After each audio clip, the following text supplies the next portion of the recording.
اگر تم اللہ کے ہاں اپنی حیثیت جاننا چاہتے ہو تو یہ دیکھو کہ اللہ نے تمہیں کس کام میں لگا رکھا ہے۔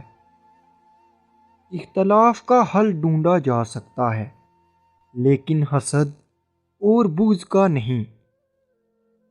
سب سے زیادہ آپ کی ذات پر کیچڑ وہ اچھالے گا جسے یہ پتہ چل جائے کہ آپ اب اس سے مزید دھوکہ نہیں کھائیں گے۔ جو کچھ آپ نے سچے دل سے کیا اس پر کبھی افسوس نہ کریں۔ کچھ بھی ضائع نہیں ہوتا جو سچے دل سے کیا جاتا ہے۔ کسی کو اتنی زیادہ تکلیف نہ دو کہیں اس کا صبر آپ کی دعاؤں کو بے اثر نہ کر دے۔